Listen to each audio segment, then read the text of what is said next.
Je suis arrivée chez mes parents juste au moment où ils criaient sur ma fille de 6 ans. Je suis arrivée chez mes parents juste au moment où ils criaient sur ma fille de 6 ans.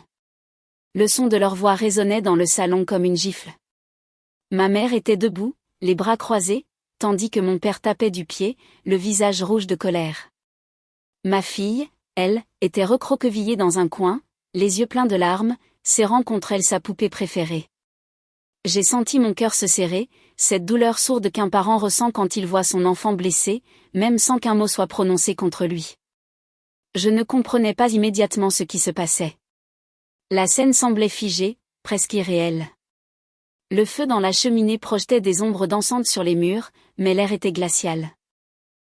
Ma mère répétait quelque chose à propos de mauvaise éducation, de manque de respect, et mon père ajoutait qu'à son époque, les enfants ne se permettaient pas de parler ainsi aux adultes. Je me suis rappelé alors pourquoi je m'étais éloignée d'eux pendant tant d'années. Depuis toujours, ils avaient cette façon de croire qu'ils détenaient la vérité sur tout. Quand j'étais petit, chaque erreur était un drame, chaque opinion différente, une offense. J'avais promis de ne jamais reproduire cela avec ma propre fille. Pourtant, la voir subir ce que j'avais enduré enfant réveillait en moi une colère ancienne, enfouie sous des années de silence. Je me suis avancée lentement, essayant de calmer les battements de mon cœur. Je me suis souvenu que j'étais venue leur rendre visite pour la première fois depuis longtemps, pensant naïvement que le temps avait apaisé les rancunes.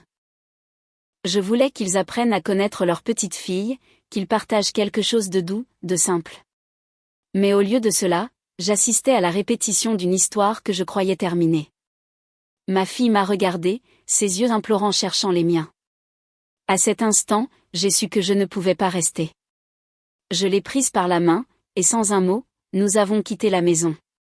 Derrière nous, j'entendais encore ma mère appeler, mais sa voix se perdait dans le vent froid de novembre. Le chemin jusqu'à la voiture me semblait interminable, chaque pas plus lourd que le précédent. Une fois installée à l'arrière, ma fille a essuyé ses larmes et a regardé par la fenêtre. Le silence entre nous était chargé, mais pas vide. Il y avait dans ce silence une promesse, celle de faire mieux, d'aimer différemment, de ne pas répéter les erreurs du passé.